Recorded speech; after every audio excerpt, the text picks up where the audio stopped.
Shalom saudara-saudara sekalian, selamat berbakti di dalam nama Tuhan kita Yesus Kristus. Dan saat ini kita akan memulai ibadah kita. Mari kita bersama-sama tundukkan kepala. Bahwa pertolongan kita datang daripada Allah yang menjadi pencipta langit dan bumi dengan segala isinya, yang tidak pernah meninggalkan perbuatan tangannya. Kasih setianya itu kekal untuk selama-lamanya. Dan turunlah ke atas seluruh sidang jemaat Tuhan kasih karunia anugerah sejahtera yang datang daripada Allah Bapa dan Tuhan kita Yesus Kristus. Kami serahkan saat ini di dalam tangan-Mu ya Bapa. Dan biarlah seluruh acara ibadah pada pagi hari ini Engkau berkati, hadirlah di tengah-tengah kami dan di tempat di mana kami berada.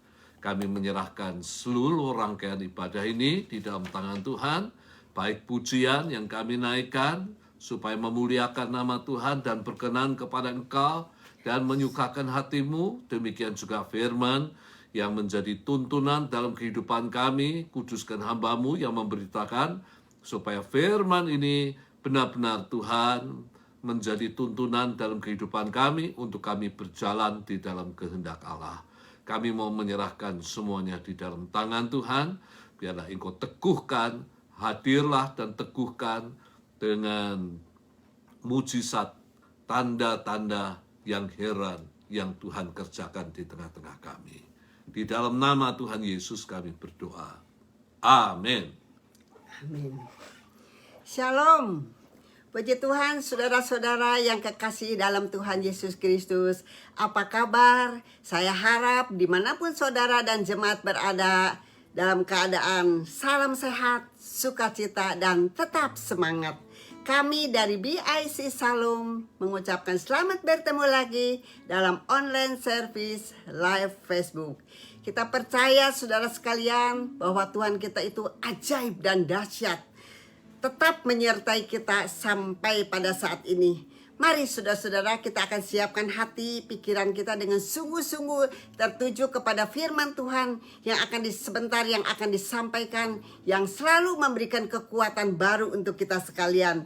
Tuhan kita luar biasa saudara-saudara. Dia adalah jawaban hidup kita. Dia yang sanggup menolong dan memelihara kehidupan kita sampai saat ini. Tiada yang seperti Tuhan yang selalu mengasihi kita sekalian. Ada amin saudara?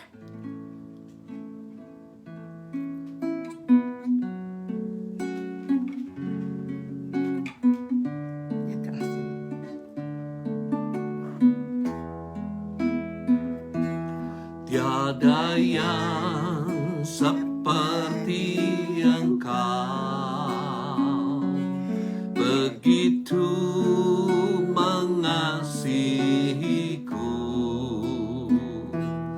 Kau Tuhan sanggup menjawab semua seru doaku. Tiada yang seperti Engkau, begitu mengasihiku. Kau Tuhan sanggup melawan seluruh kehidupanku. Aku percaya Tuhanku ajaib. Kau turun tangan memulihkanku.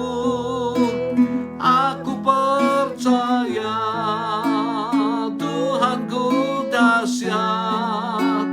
Kau turun tangan memberkatiku.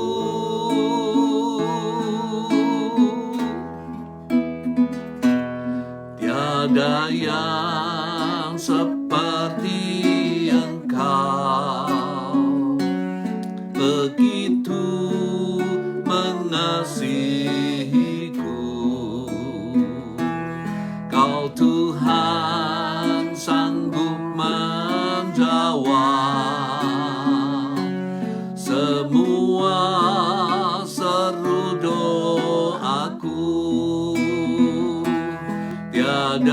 yang seperti Engkau, begitu mengasihiku.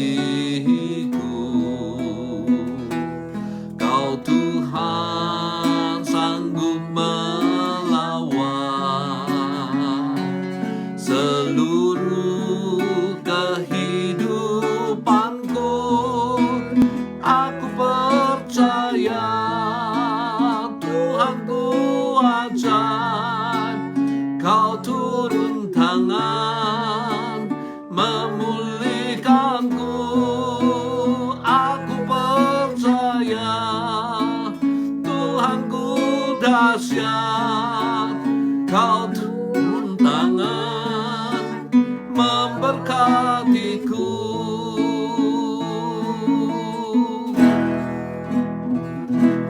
Tiada yang seperti Engkau, begitu mengasihiku. Kau Tuhan sanggup menjawab semua seru doaku. Tiada yang seperti Engkau, mengasihiku. Kau Tuhan sanggup melawan seluruh kehidupanku. Aku percaya Tuhanku ajaib. Kau turun tangan memulihkanku. Aku percaya Tuhanku dahsyat. Kau turun tangan memberkatiku. Aku percaya Tuhanku ajaib. Kau turun tangan memulihkanku. Aku percaya Tuhanku dahsyat. Kau turun tangan memberkatiku. Kau turun tangan memulihkanku. Kau turun tangan menyembuhkanku.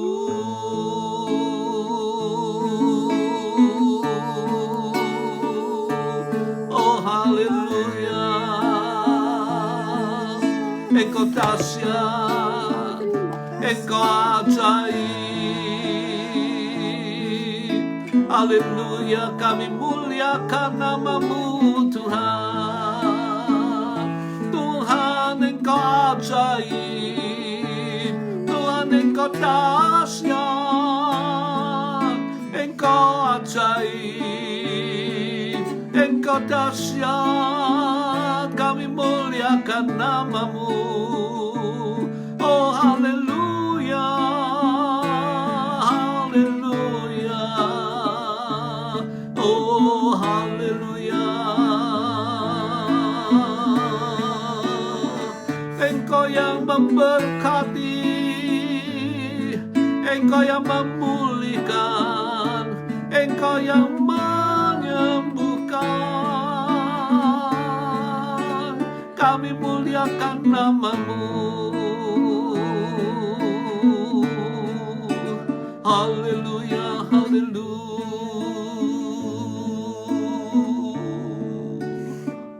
haleluya. Aku percaya Tuhanku ajaib. Kau turun tangan memulihkanku. Aku percaya Tuhanku dahsyat.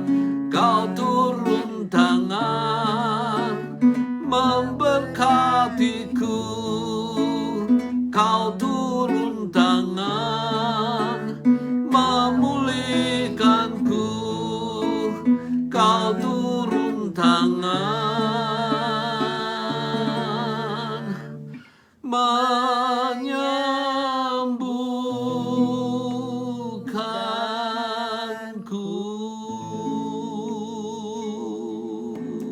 Haleluya Yesus. Oh haleluya. Kasih Tuhan. Haleluya. Kami muliakan Engkau.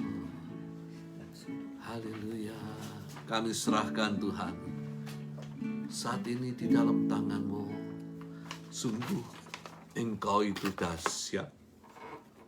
Kami menyerahkan di dalam tangan Tuhan firman-Mu. Biarlah Engkau berfirman.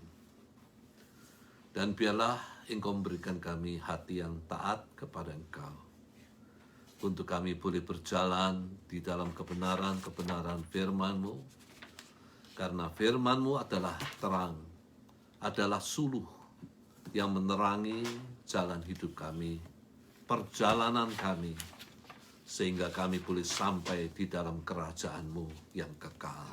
Terima kasih Bapa, buatlah mujizat, buatlah tanda-tanda heran, supaya firman-Mu diteguhkan melalui itu. Di dalam nama Tuhan Yesus Kristus kami berdoa dan mengucap syukur. Amin. Nah, saudara sekalian, judul khotbah pada pagi hari ini adalah Yesus di pantai Danau Tiberias. Saya ambil di dalam kitab Injil Yohanes pasal 21 ayat yang pertama sampai ayat yang ke-13. Nah, saudara boleh buka di dalam kitab Injil Yohanes 21 ayat pertama sampai 13.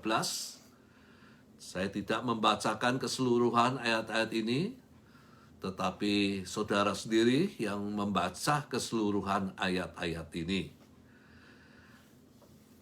Langsung saya akan masuk di dalam pembahasan kita bahwa Yohanes 21 ayat 1 sampai 13 merupakan penampakan diri Yesus yang ketiga kalinya di pantai Danau Tiberias. Ya. Nah, di dalam Yohanes pasal 21 ayat 14, ya, saya loncat kepada ayat 14, dikatakan itulah ketiga kalinya Yesus menampakkan diri kepada murid-muridnya sesudah ia bangkit dari antara orang mati. Nah, mungkin saudara bertanya, kapan penampakan yang pertama dan kapan penampakan yang kedua? Sehingga kemudian masuk di dalam penampakan yang ketiga di dalam Yohanes 21 ayat 14. Penampakan yang pertama itu adalah pada hari pertama. Penampakan Yesus kepada Maria Magdalena, itu yang pertama. Di dalam Yohanes 20 ayat 14, kepada dua murid yang pergi ke Emmaus, di dalam Lukas 24 ayat 15 dan 31, kepada perempuan-perempuan yang melaporkan kebangkitan Yesus kepada murid-murid yang lain, di dalam Matius 28 ayat yang ke-9, kepada yang berkumpul pada malam hari di dalam Yohanes 20 ayat 19. Semuanya ini merupakan penampakan yang pertama, yaitu di hari yang sama, yaitu hari yang pertama. Penampakan yang kedua, saudara sekalian, terjadi 8 hari kemudian, ia kembali menampakkan diri kepada murid-murid yang sedang berkumpul. Di dalam Yohanes 20 ayat yang ke-26, ingat khotbah yang lalu di mana Yesus memberi kesempatan kepada Thomas untuk menaruh jarinya di bekas paku dan mencucukkan tangannya ke dalam lambungnya. Supaya Thomas percaya bahwa Yesus bangkit dan hidup. Penampakan yang ketiga terjadi di pantai Danau Tiberias. Kisah penampakan Yesus sebagai berikut yang menjadi pembahasan kita. Di pantai Danau Tiberias, murid-murid Yesus berkumpul. Simon Petrus, Thomas Didimus, Nathanael, anak-anak Zebedeus yaitu Yohanes dan Yakobus, dan dua murid yang lain. Simon Petrus berkata kepada murid-murid yang lain, "Aku pergi menangkap ikan." Kemudian yang lain-lain mengatakan, "Kami pergi juga dengan engkau." Hal ini menunjukkan, saudara sekalian, kedominannya Petrus di antara murid-murid Yesus yang lain. Dan memang Yesus menunjuk Petrus sebagai pemimpin utama gerejanya setelah ia naik ke surga. Gereja Tuhan yang menjadi tempat kediaman Roh Allah, yang menunjuk kepada kehidupan kita sebagai gereja. Orang-orang yang percaya dibangun di atas dasar Yesus sebagai batu penjuru, yang menjadi pengantara yang mendamaikan kita dengan Allah dan sesama. Juga kita dibangun di atas dasar pengajaran rasul-rasul dan para nabi-nabi. Atau kalau boleh saya ringkas, kita dibangun di atas dasar firman Allah. Dari kitab Kejadian sampai kepada kitab Wahyu. Efesus 2 ayat 19 sampai 22 mengatakan hal itu. Demikianlah kamu bukan lagi orang asing dan pendatang, melainkan kawan sewarga orang-orang kudus dan anggota-anggota keluarga Allah. Siapa kita? Rasul Paulus mengatakan kita bukan orang asing, melainkan kita adalah kawan sewarga dengan orang-orang kudus, orang-orang yang percaya kepada Yesus. Dan kita menjadi anggota keluarga Allah. Yang dibangun hidup kita di atas dasar para rasul dan para nabi. Dengan Kristus Yesus sebagai batu penjuru yang mendamaikan kita dengan Allah dan sesama. Di dalam Dia, di dalam Kristus, tumbuh seluruh bangunan, rapih tersusun, menjadi bait Allah yang kudus di dalam Tuhan. Di dalam Dia kamu juga turut dibangunkan menjadi tempat kediaman Allah di dalam Roh. Nah, itu kehidupan kita. Sebagai gereja, kehidupan kita dibangun di atas dasar Yesus sebagai batu penjuru, di atas dasar para ajaran para rasul dan para nabi. Di dalam pengertian kita dibangun di dalam seluruh pengajaran firman Allah dari kitab Kejadian sampai Wahyu. Dan hidup kita menjadi tempat kediaman roh daripada Allah. Nah, kembali kepada pembahasan kita, saat itu mereka berkumpul di pantai Danau Tiberias. Petrus mengungkapkan keinginan dirinya untuk pergi menangkap ikan. Dan murid-murid yang lain mengikutinya. Ini merupakan pekerjaan lama mereka. Mereka mahir di dalam melakukannya. Mereka bekerja keras semalam-malaman, namun tidak menangkap apa-apa, alias nihil, alias tidak berhasil. Di sini kita melihat bahwa tanpa keterlibatan Tuhan, yang diusahakan itu akan jauh daripada keberhasilan. Satu ayat yang dikatakan oleh Yesus di dalam perumpamaan pokok anggur yang benar, di dalam Yohanes 15 ayat 5 dikatakan, sebab di luar aku, di luar keterlibatan Tuhan, di luar kita mengandalkan Tuhan, kamu tidak dapat berbuat apa-apa. Penting bagi kita untuk kita mengandalkan Tuhan di dalam segala sesuatu yang kita rencanakan dan yang kita lakukan. Supaya apa? Supaya memperoleh kesuksesan. Karena Tuhanlah yang menjadi sumber kesuksesan kita. Doa merupakan wujud kita mengandalkan Tuhan. Orang yang tidak mau berdoa, dia tidak mengandalkan Tuhan. Andalkan Tuhan di dalam doa sebelum melakukan segala sesuatu. Nah, kita masuk di dalam penampakan diri daripada Yesus yang dinyatakan sebagai berikut. Yang pertama, Yesus berdiri di pantai saat itu. Kemunculan yang tiba-tiba tanpa pemberitahuan. Ia berdiri di pantai.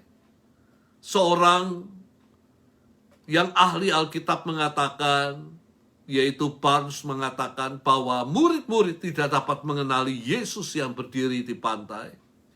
Karena pagi hari terang masih remang-remang. Sehingga murid-murid tidak dapat mengenali Yesus. Dan juga oleh karena jarak yang cukup jauh, sehingga mereka tidak dapat mengenali Yesus dengan mata mereka. Walaupun mereka sudah melihat Yesus yang menampakkan diri kepada mereka setelah ia bangkit dari antara orang mati. Namun di sini kita belajar Yesus hadir ketika murid-murid mengalami kegagalan, ketika murid-murid mengalami kesukaran, ketika murid-murid mengalami kesusahan, ketika murid-murid mengalami kekecewaan oleh karena tidak berhasil. Ia hadir untuk menolong murid-muridnya, yang menyatakan kepada kita sekalian bahwa Tuhan senantiasa hadir ketika kita menghadapi kesulitan. Ia selalu di samping kita untuk memberikan penghiburan, kekuatan, dan menolong kita. Ingat bahwa janji daripada Tuhan pada akhir zaman, Ia akan menyertai kita sampai akhir zaman. Ia demikian dekat dengan kita. Namun seringkali kita tidak dapat mengenalinya, bukan? Yang kedua, saudara sekalian, mengenai kepedulian Yesus, dia hadir, dia memperdulikan murid-muridnya. Ketika mengalami kegagalan, Yesus mengatakan kepada murid-muridnya, "Hai anak-anak, adakah kamu mempunyai lauk pauk atau makanan?" Kata anak-anak merupakan panggilan yang mesra.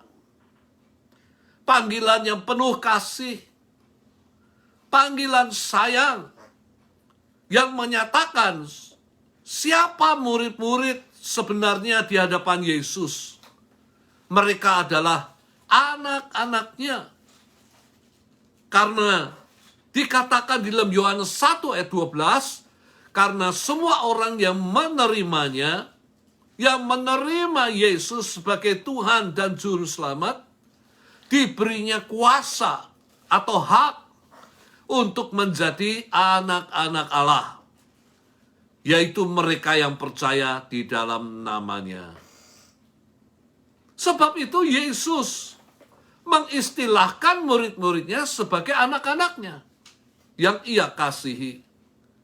Hai anak-anak, adakah kamu mempunyai lauk pauk? Ini merupakan bentuk perhatian daripada Bapa kepada anak-anaknya. Ia adalah Bapa yang baik, yang selalu memperhatikan dan memperdulikan akan anak-anaknya. Dia Bapa yang baik yang selalu memperhatikan dan memperdulikan. Kalau saya aplikasikan untuk diri kita, selalu memperdulikan segala kebutuhan kita. Di saat tidak ada seorang pun memperdulikan kita, kita masih mempunyai Bapa yang baik, yaitu Tuhan kita Yesus Kristus, yang penuh perhatian dan memperdulikan kita. Matius 6, 31-33. Sekali lagi, Matius 6 ayat 31-33. Dikatakan, sebab itu janganlah kamu khawatir. Jangan kamu khawatir akan hidupmu. Jangan kamu khawatir akan segala sesuatu. Jangan kamu khawatir, apakah yang akan kami minum? Apakah yang akan kami pakai? Semuanya itu dicari bangsa-bangsa yang tidak mengenal Allah. Semuanya mencari itu. Tetapi bagi orang yang percaya, dikatakan, akan tetapi Bapamu yang di sorga tahu kamu memerlukan semuanya itu. Bapa tahu bahwa anak-anaknya membutuhkan sesuatu. Bahkan sebelum kita berdoa, dikatakan bahwa Allah itu sudah mengetahui apa yang menjadi keperluan dan kebutuhan kita, bukan? Lalu kemudian dilanjutkan di dalam Matius 6 ayat 33, sangat penting. Tetapi carilah dahulu kerajaan Allah dan kebenarannya, maka semuanya itu akan ditambahkan kepadamu. Maka semuanya itu, apa yang kita perlukan, apa yang kita butuhkan, bahkan Tuhan memberikan kepada kita di luar apa yang kita perlukan dan kita butuhkan, semuanya akan ditambahkan kepadamu. Carilah dahulu kerajaan surga di mana Allah berada. Di dalam pengertian kita mencari kerajaan surga di dalam doa kita kepada Tuhan di mana Dia berada. Kita berdoa meminta kepada Tuhan supaya Ia memberikan apa yang kita butuhkan. Dan di dalam kebenarannya kita berdoa, kita mencari Tuhan, juga di dalam kebenarannya, di dalam kebenaran firman-Nya. Keduanya tidak dapat dipisahkan. Kalau kita berdoa, maka kita juga harus merenungkan firman Allah. Supaya doa yang kita naikkan berlandaskan hidup di dalam kebenaran-kebenaran daripada Allah. Dengan demikian, doa kita diperkenan oleh Allah. Dan Allah akan memberikan yang kita butuhkan. Plus hal-hal lain. Tuhan akan memberikan kepada kita yang memintanya. Bukankah ini merupakan hal yang tidak dialami oleh orang-orang yang tidak mengenal kepada Tuhan? Oleh bangsa-bangsa yang tidak mengenal kepada Tuhan? Tuhan memberikan keistimewaan ini kepada kita sekalian, orang yang percaya, yang menjadi anak-anaknya, yang dikasihi oleh Tuhan. Sebab itu kita perlu, saudara sekalian, untuk senantiasa kita mencari Tuhan lebih dahulu sebelum kita melakukan segala sesuatu. Ingat bahwa segala sesuatu keberhasilan kita semata-mata oleh karena ada faktor yang tidak dapat dilepaskan, yaitu berkat daripada Tuhan, campur tangan Tuhan, keterlibatan Tuhan di dalam segala sesuatu yang kita lakukan dan kita usahakan. Hai anak-anak, adakah kamu mempunyai lauk pauk?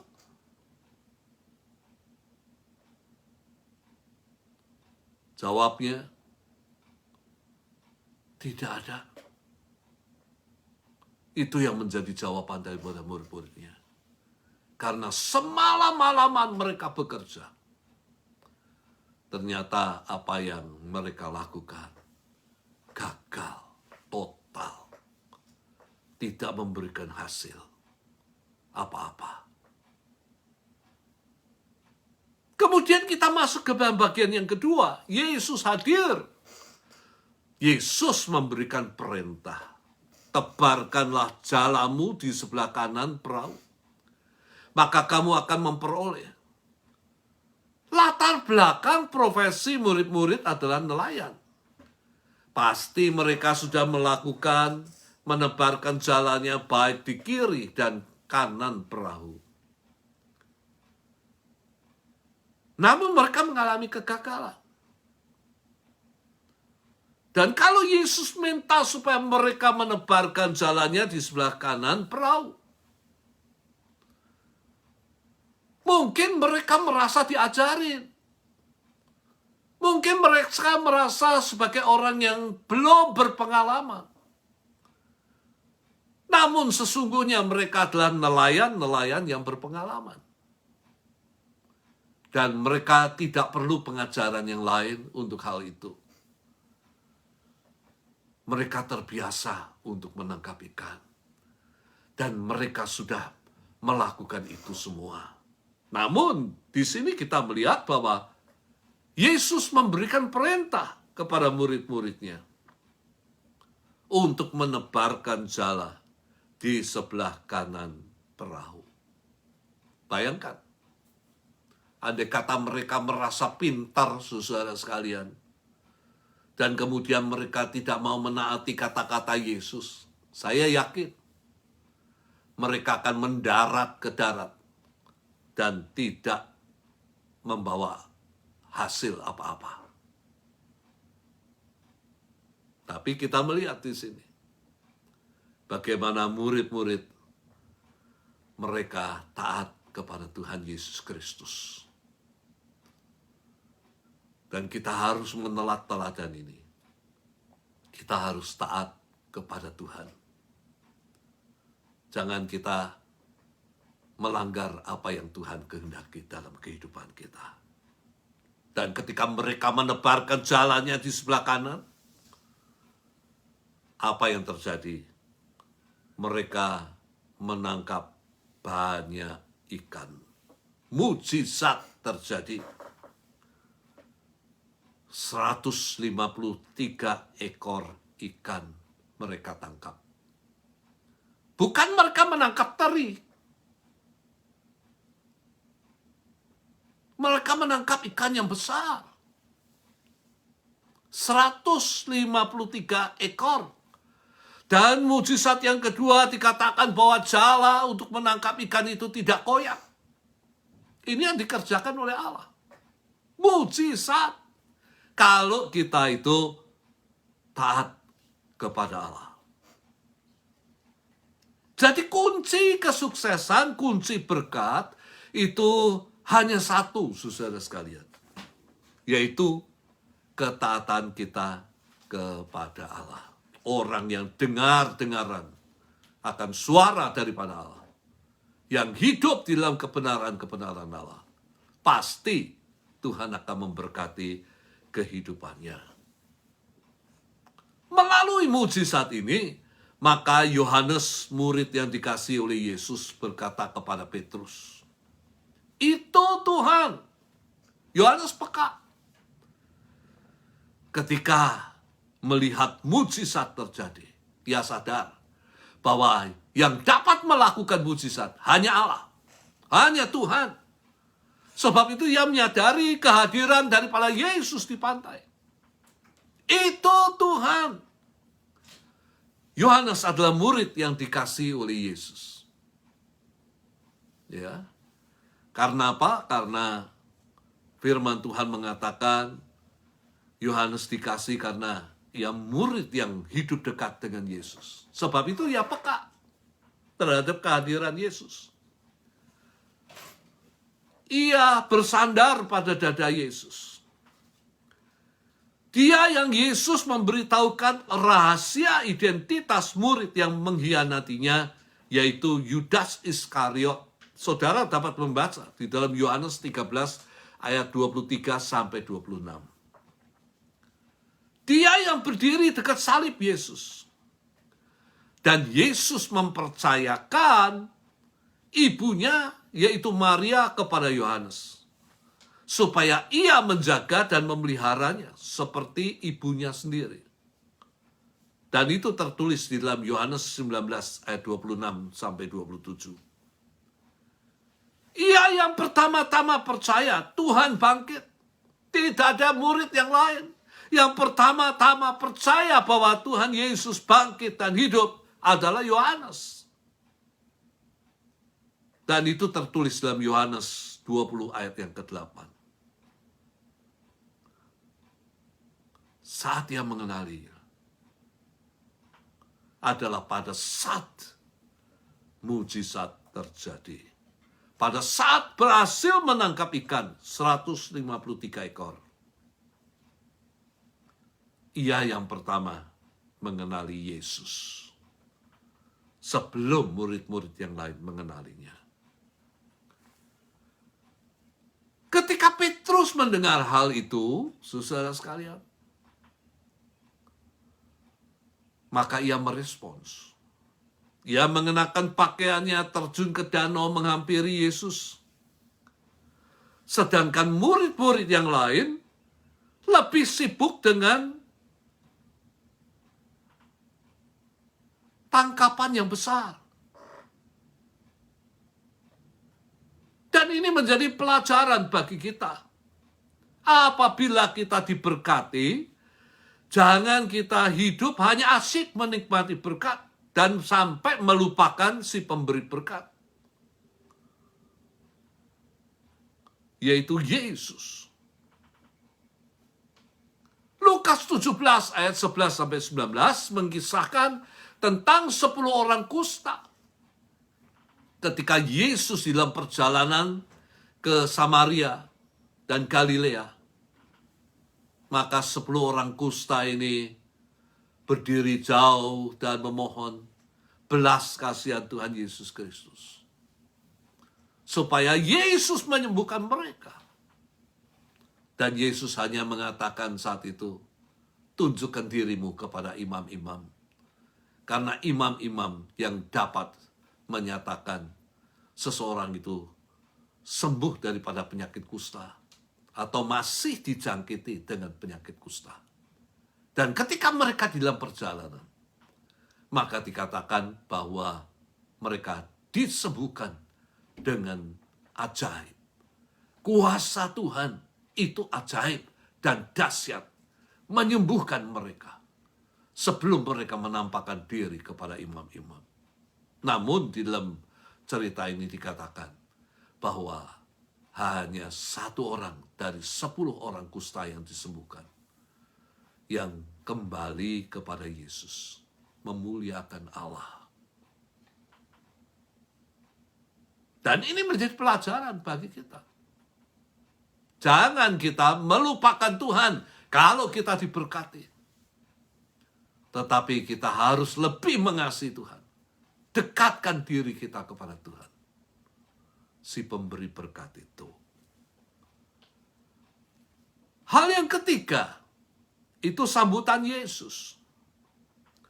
Jadi penampakan diri Yesus, ia juga menyambut murid-muridnya yang sudah bekerja lelah, yang sudah berjerih lelah.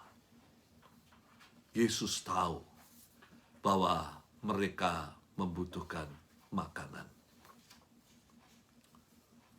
Sebab itu di dalam bagian ini kita boleh istilahkan inilah Yesus menyambut mereka. Yesus hendak mengatakan kepada murid-muridnya, welcome home. Selamat datang kepada murid-murid yang bekerja keras.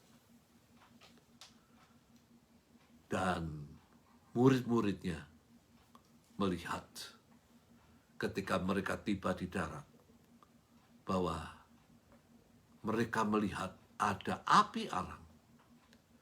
Di atasnya ada ikan dan roti. Namun ada satu ayat mengatakan bahwa Yesus meminta, bawalah beberapa ikan yang baru kamu tangkap itu. Bukan berarti bahwa Tuhan membutuhkan itu. Tuhan sudah menyiapkan segala sesuatu. Tetapi melalui kata-kata bawalah beberapa ikan yang baru kamu tangkap itu, Tuhan hendak mengingatkan kepada mereka bahwa kesuksesan sehingga mereka berhasil memperoleh tangkapan yang besar. Tuhan hendak mengingatkan mereka rahasia kesuksesan itu adalah oleh karena semata-mata Tuhan yang memberkati mereka. Jangan lupakan. Kalau Tuhan memberkati kita, jangan sekali-kali kita melupakan.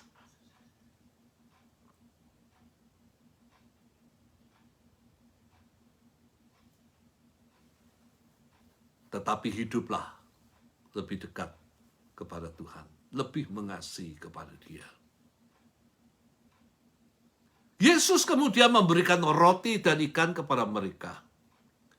Yang hendak saya juga sampaikan pada saat ini, apakah saudara tahu bahwa ikan juga merupakan simbol daripada jiwa-jiwa manusia? Matius 4 ayat 19, Yesus berkata kepada mereka, mari ikutlah aku. Tuhan mengundang semua orang untuk mengikut Dia, untuk percaya kepada Dia, untuk menjadi anak-anaknya. Tetapi ada keterlanjutan di dalam kata-kata ini, dan kamu akan kujadikan penjala manusia. Ini yang tidak boleh dilupakan. Bahwa Yesus memanggil murid-muridnya bukan hanya untuk mengikut Dia, untuk diselamatkan, kemudian selesai. Tetapi Yesus memanggil kita sekalian untuk percaya dan diselamatkan. Tetapi juga setelah itu, semua orang yang dipanggil oleh Yesus menjadi muridnya harus menjadi penjala manusia. Harus mampu untuk membawa orang percaya akan nama Yesus. Beritakan Yesus. Di mana kita berada. Jangan takut kita memberitakan nama Yesus.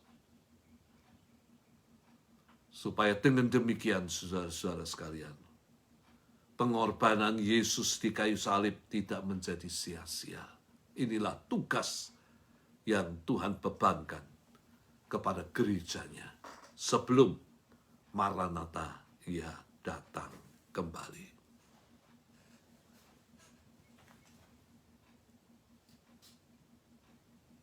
Kenapa kita harus memberitakan Kristus? Karena satu hal, karena Tuhan mengasihi manusia.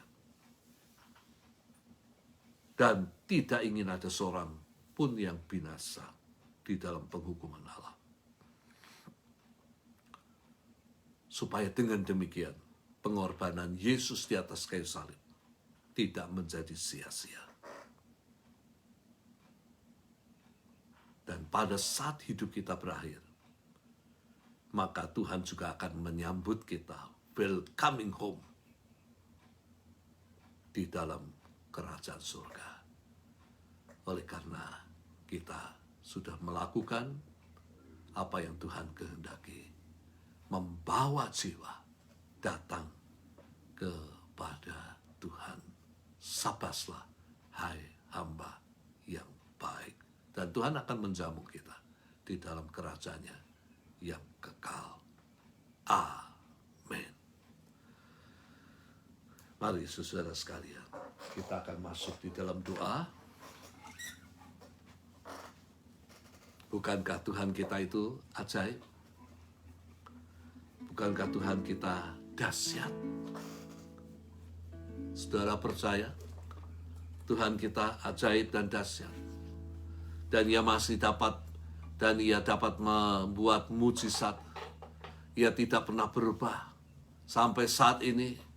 Ia adalah pembuat mujizat itu, teristimewa di dalam kehidupan orang-orang yang percaya kepadanya. Katakan, aku percaya. Tuhanku ajaib. Saya tidak tahu apa yang saudara hadapi pada saat ini. Tapi ingat, Tuhan kita itu ajaib. Tuhan kita itu dahsyat. Dan Tuhan akan turun tangan untuk memberkati kita, memulihkan kita, dan menyembuhkan kita. Aku percaya Tuhanku ajaib, Kau turun tangan memulihkanku. Aku percaya Tuhanku dahsyat, Kau turun tangan memberkatiku. Aku percaya Tuhanku ajaib, Kau turun tangan memulihkanku. Aku percaya Tuhanku dahsyat, Kau turun tangan memberkatiku. Kau turun tangan memulihkanku. Kau turun tangan menyembuhkanku. Terima kasih Bapa. Penampakan dirimu di pantai Danau Tiberias menyatakan bahwa Yesus yang sama tidak pernah berubah, yang menyembuhkan orang yang sakit saat Ia sebelum disalibkan. Tuhan yang sama setelah bangkit dari antara orang mati. Engkau yang membuat mujizat terjadi. Dan biarlah pada saat ini Tuhan, seluruh jemaat-Mu diteguhkan ketika menghadapi kegagalan, kesesakan, kesusahan, kekecewaan. Bahwa kami memiliki Tuhan yang ajaib. Kami memiliki Tuhan yang dahsyat.